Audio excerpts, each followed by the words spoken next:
मदरसे मुफ्ती सईद, मैं खुद आया इधर G6 में, मेरे साथ वो दोस्त भी था, और मैंने उसके आगे इस तरह हाथ जोड़े, मैंने कहा खुदा से डरो, तुम अपने आप को मुफ्ती कहते हो, खुदा से डरो, ये बॉयज के कहने के ऊपर जाओ आप इमरान खान के, मैंने कहा इसमें तुम गंदे होगे, लेकिन तुम तो आलिम हो, तुम तो मुफ्ती हो, तुम किस तरह उसके ऊपर ये इल्जाम लगा सकते हो।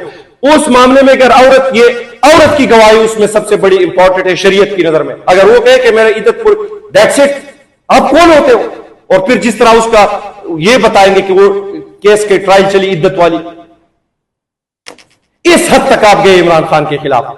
ठीक है, आज भी इमरान खान मुकम्मल कैदी तन्हाई में है, न डॉक्टर की रसाई, न बच्चों से बात करने की रसाई, न फैमिली तक रसाई, न ये उसका वकील है अदालतों के बाहर और अड्यारा जे के बाहर मारा फिरता है कि इमरान खान से वकालतनामे दस्तखत कराओ, उसकी तक इजाजत नहीं है। ठीक है, लेकिन क्या पाकिस्तान की अवाम के दिल से इमरान खान निकल गया है? नहीं। और मैं आपको यह भी बताऊं कि आपको अगर इस मुल्क को अब सही सिमत में डालना भी है तो आपको अगर बात करनी होगी तो इमरान खान से ही बात करनी होगी। लेकिन मैं आपको बताता हूं कि इमरान खान आपसे क्या बात करेगा, यह आप जहन में क्लियर कर ले कि आपके साथ इमरान खान कोई पावर शेयरिंग पे कभी बात नहीं करेगा। वो इससे आगे बढ़ चुका है कि मुझे हुकूमत चाहिए या मुझे, अगर उसको हुकूमत दरकार होती वो कब का ले चुका होता। मैं हर जगह अपनी पार्टी के लोगों को भी कहता हूं कि हमारा मकसद इमरान खान को दोबारा वजीर आजम बनाना नहीं है, नहीं, इमरान खान का मकसद अपने आप को दोबारा वजीर आजम बनाना है। अब हम इससे आगे बढ़ चुके हैं। अब ये मुल्क जिस हमजहत बहरानों का शिकार है, ये इससे ठीक नहीं होगा।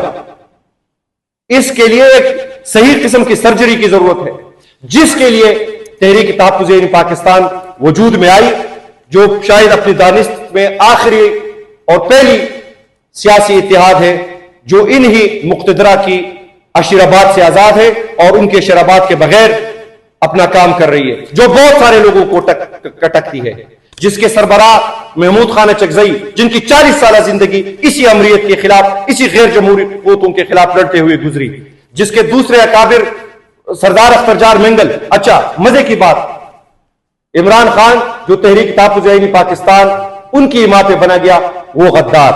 महमूद खान चकजई जो इस इत्तेहाद के सरबराह है, वो गद्दार। सरदार अख्तर जान मेंगल जो इस इत्तेहाद के वाइस चेयरमैन है, वो गद्दार। सुन्नी इत्तेहाद कौंसिल के सरबराह जो इस इत्तेहाद के वाइस चेयरमैन है, वो जेल के अंदर। यह है रियासत का उस तहरीक के साथ रवैया सलूक जिसने आईन के तहफ़्फ़ुज़ का बेड़ा उठाया है, और यह है पाकिस्तान में आज जमहूरियत की हालत। तो मैं सिर्फ इतना कहता हूं कि आप बचने का और इस पूरे सिस्टम से अब निजात का एक ही रास्ता है, और वो ये है आईनी पाकिस्तान। और आईनी पाकिस्तान की तशरीह डीजे इख्तियार साहब आप नहीं करेंगे, आईनी पाकिस्तान की तशरीह हम करेंगे। ये आपका काम ही नहीं है कि आप आके लोगों को भाषण दे आईन के ऊपर और लोगों से कहे पहले हमें वफादारी दिखाए। आपको 25 करोड़ आवाम के सामने अपनी वफादारी दिखानी होगी कि आया ये इतने इगोइस्टिक लोग हैं कि 71 का वाकया हुआ, उसके 4 दिन बाद खबरनामे में सरेंडर वाली फुटेजेस चली, इनकी आना बीच में आ गई। हफीज पीरजादा को फारिग किया गया वज़ारत इत्तलात और नशरियात की मिनिस्ट्री से 4 दिन बाद, जब सकूती डाका हुआ था।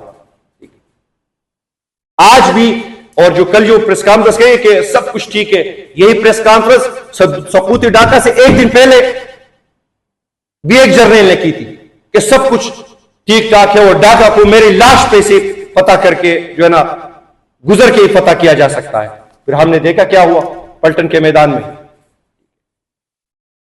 तो आज वो चकजई साहब एक बात करते हैं कि जब भी आवाम और फोर्सेस आमने सामने होती है उसमें फोर्सेस हारती है।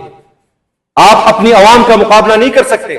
और ना कल जो हमने ये और वजीर दाखिला साहब ने कहा भी उसको कि अगर काकरोच निकलेंगे तो क्या होगा। तो मैं आज क्योंकि उन्हीं काकरोचों से एक काकरोच हूं, ठीक है, मैं अपने नौजवानों को भी ये कहूंगा और मैं अपने गैरतमंद, ये जो एक लड़का उसमें शहीद हुआ है उसामा, कश्मीर के, उसमें जो पीएचडी का तालिब इल्म था कायद आज़म यूनिवर्सिटी का, इस तरह के हजारों नौजवानों का सपनों का, उसके ख्वाबों का, उसकी जमहूरी आजादियों का इसी तरह इस्तिसाल हुआ है, इसी तरह कत्लेआम हुआ है पाकिस्तान के अंदर। ये उसकी एक आखिरी मिसाल मैंने आपके सामने रखी। तो कश्मीरी अब एक ऐसे जगह पे पहुंच गए हैं, हम उनकी इस जद्दोजहद में उनके साथ खड़े हैं। हम इंशाअल्लाह पीर के रोज ये सारे जो उन्होंने मुहासरे बनाए उनको तोड़कर उनकी मदद के लिए जाएंगे भी, उनसे बात भी करेंगे, उनको गले भी लगाएंगे। और इस वक्त अगर कोई पाकिस्तान के अंदर मुहिब वतन है, वो सबसे ज्यादा कश्मीरी मुहिब वतन है। जो उनके ऊपर गद्दारी के फितरे, ये डेंटोनिक हमारे वजीर इत्तलात ने लगाई, ठीक है, शर्म नहीं आती तुम्हें कि किस तरह इलेक्शन जीत के आए हो तुम और लोग उनके ऊपर, फिर इसी काम के लिए तो तुम लेके आए हो इनको। अच्छा, एक और खतरनाक बात जिसपे कल कायदे इख्तिलाफ सेनेट अलामा राजा नासिर अब्बास साहब ने वजीर आजम को और वजीर खारजा को खत भी लिखा है, ऑन द रिकॉर्ड है, अब तक उन तक पहुंच भी गया होगा। यमन में, यमन के सफीर है तेहरान के अंदर, उन्होंने कायदे इख्तिलाफ से राब्ता किया और उनको यह बताया कि यमन का जो मुल्हिका बॉर्डर है सऊदी अरब के साथ, उस पर पाकिस्तान की फोर्सेस भी आ गई है, पाकिस्तान के जेट्स भी आ गए हैं। हम पाकिस्तान के साथ लड़ना नहीं चाहते। आप पाकिस्तानी अथॉरिटीज को यह बताएं कि इसमें आप वही किरदार अदा करें जो आप ईरान और अमेरिका के बीच जो किरदार अदा कर रहे हैं। और उन्होंने यह भी कहा कि एग्जैक्टली इसी तरह की सूरतवाल 2021 में भी इवॉल्व हुई थी। इमरान खान तब प्राइम मिनिस्टर थे, बकौले उनके कि हमारे सिफारतकारों को इमरान खान साहब ने इस्लामाबाद बुलाया, 4 दिन हम उधर रहे, उनकी ही मीडिएशन की कोशिशों की वजह से जो हमारे सऊदी अरब के बीच एक कन्फ्रंटेशन है वो रुक गई। हम सऊदी अरब हमारे लिए काबिल एहतराम है, खादिम हरमैन शरीफैन, और जो दो हमारे, वो हर मुसलमान का एक उसके साथ एक अपना लगाव है, ठीक है, लेकिन पाकिस्तान का कौमी मफाद भी हमें अजीज है, ये इन हुक्मरानों को नहीं भूलना चाहिए। तो इस सिलसिले में भी हमने हुकूमत को कहा हुआ है कि इसमें भी आप वो किरदार अदा करें। बोर्ड ऑफ पीस में आप इजराइल के साथ बैठ गए, यहां पे आप यमनियों को मारेंगे, वहां फलस्तीनियों के साथ हमास के लोगों को हम गैर मुसल्लह करेंगे, अपने लोगों को कश्मीर के अंदर मारेंगे, गिलगित बल्तिस्तान के अंदर मारेंगे, बलूचिस्तान के अंदर मारेंगे, खैबर पख्तूनख्वा के अंदर मारेंगे। कब तक ये कत्ल गारत चलती रहेगी? इसी के खिलाफ पाकिस्तानी अवाम ने, और मैं आज अपने नौजवानों को कहता हूं कि हमने मुनज़्ज़म होना है, हमने अपने सफ़े दुरुस्त करनी है। ये कोई सियासी जमात की जंग नहीं है।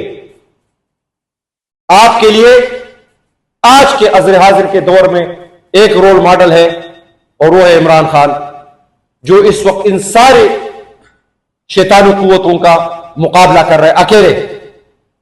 लेकिन आपने, इस कौम के नौजवानों ने, हम सब ने उसका साथ देना है।